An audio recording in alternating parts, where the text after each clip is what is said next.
When you hear a sermon or you're talking to a friend, you have that aha moment when it just hits you in the brain, basically. They are, in a sense, preaching to you. You got the seed, but is your soil any good? You practice daily meditations, you pray daily, and you think a couple of days will change everything. Consistency is a key to all of this. You going to church once out the year, you praying one time out the year, you're not exercising your spiritual muscles. In the same way that you exercise physically on a daily or weekly basis, the same applies to spiritual things. So you may be getting a good word from pastors and friends, and those seeds of encouragement, those seeds of wisdom, when they're trying to go into you, you are hardened. Your soil is not tilled. The seed may get planted and die immediately because the soil is no good. We can kill our seeds with doubts, fear, anger, bitterness, things of that nature. Sometimes you got to talk on other people's level. So I don't talk to a child in the same way I would talk to an adult. Sometimes I curse. Sometimes I don't. In the moment of the conversation, you can kind of get a feel for who you're talking to if you pay attention to things like that. So do whatever it takes to help that person understand where your perspective is coming from. Also, if you have a message of positivity and you have a message of honesty within yourself, let God do the rest. I had to learn to not try to make people understand every single thing that's coming out of my mouth. I believe in a higher power, and I believe that it's the higher power's job to help that person, not me necessarily. I'm the small part of the equation, but let God, the higher power, do the bigger part of the equation when you're talking to people, helping them, things like that. And another thing, I love parables because, in my opinion, it's not telling you what to think and how to think. Those who have an ear, let them hear. So if you hear something within a parable, cool, because you're not being directly told what the parable means, because it may mean different things to different people at different points in their lives. That's why parables are pretty cool to me. What I took from this verse is that it seems like the people closest to you sometimes can hold you back. A stranger will help you quicker than your own people. The people in your past and your old town are so focused on who you used to be that they can't see who you are now, currently, present tense. And I've applied this to myself in my own business adventures, is that I wanted to build my business on the back of strangers. I wasn't looking for the support of my friends and family. In fact, I did everything I could to avoid them because I wanted a whole new foundation, and I didn't want relationships with my friends or family to be altered in any way because of business dealings and stuff like that. So I like that about this verse. What this is saying to me is that what we hear from somebody, what we read or see, doesn't defile you. So if you hear somebody say, go kill your mom and your dad in their sleep, there's nothing you can do about hearing that. You heard it. I feel like if you go and act upon that thing that you heard, that is what defiles you as a man. So it's not what came into you hearing something fucked up to do to somebody or to an animal or whatever, is when that thing comes out of you.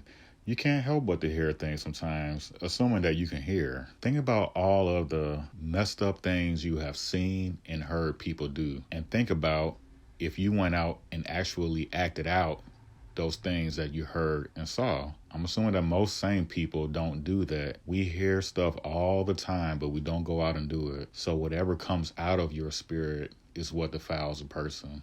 It is also my opinion that the action completes the thought, because you can think of killing somebody, but to go and actually do it is what will solidify the action, because it's still a thought at that point. You didn't actually do anything. So check your spirit. Make sure your spirit is okay. Are you easily angered? Are you bitter? Do you have hatred within yourself? Maybe that's what it means when it's talking about that's what defiles you. But then again, if the thoughts can defile you, bitterness, anger, hatred, things of that nature, maybe you don't even have to act on those things for that to defile you. So I don't know what level will be added when you actually do it now. You have hatred towards someone. That hatred is making your spirit heavy. So that's a negative thing already happening from that thought and feeling. Now to actually go out and do something towards this person that you hate is just digging yourself in a deeper hole, I'm assuming. Now, what I found interesting reading this for the first time was that Jesus was having a whole conversation with the man while the boy was still on the ground convulsing and foaming at the mouth. He wasn't even in a rush. It's almost like the father needed the healing more than the boy. Fixing the boy was easy. The father needed healing with his faith. The father needed help with his faith because he said to him, "Lord, I believe, but help my unbelief." It seemed like he wanted to believe so badly for the healing of his son, but he didn't quite know how to put it all together. So he wasn't in total denial of that a blessing could be done to the boy. And I'm also assuming that his faith was at about a 9 out of 10 when Jesus was trying to show him that your faith needs to be 10 out of 10. The man asked to help me with my unbelief. So he had some faith, but he wasn't 100% faithful to knowing that his son could be healed. And another note I took from this is that it is okay to ask for help. You should always ask God for help. We can't do everything in our lives. We need somebody to help us sometimes.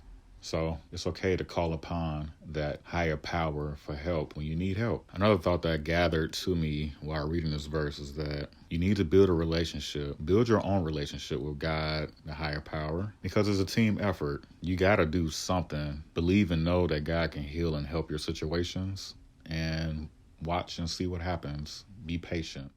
Be humble and open to hearing about God. And also, don't give power to the messenger, but give power to the message. I live a life of where the message is more important than the messenger. And even a liar can be telling the truth, because I feel like the truth is the truth. If it's Wednesday and I ask this liar what day it is and he tells me it's Wednesday and I can confirm that, I personally don't focus too much on the messengers. I focus more on the message. When something resonates with me, when something deeply speaks to me, if it's true, the truth is the truth, no matter where it came from.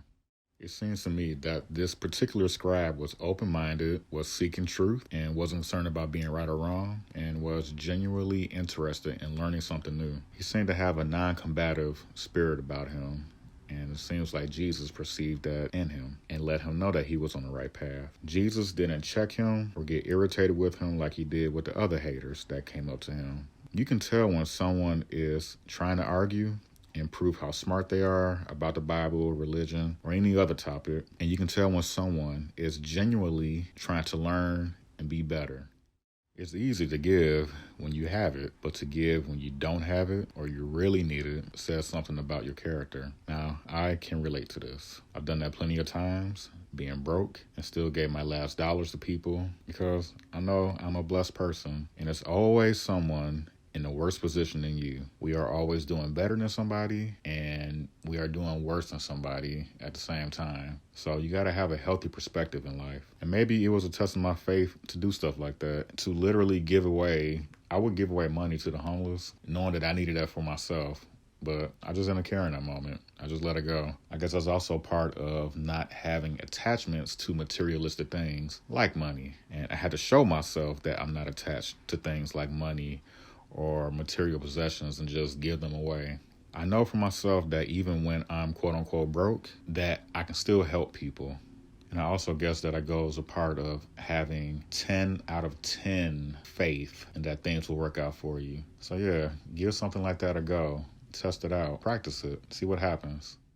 Being in the flow of God. If you're convicted and you're in front of the judge, let's assume that you're innocent and you need to speak to the jury, or if you're out in public and you're about to have a public speech or something of that nature, speak from your heart and it'll flow right out of you. There's no need to write up notes. There's no need to write a whole essay about what you're going to say. It's actually more authentic to speak in the moment with no pre-gaming involved in terms of what you're going to say and how you're going to say it. And people can feel when you're speaking from the heart. It's more real to me than writing it out. Sometimes when you have God talking through you in that moment, when you're speaking to somebody and they're in a place of reception, and it's just that connectivity between the two of you or the group that you're talking to, you can't fake stuff like that. When you know you're speaking from a place of truth, when you're speaking from a place of love, trust that you're going to say the right things.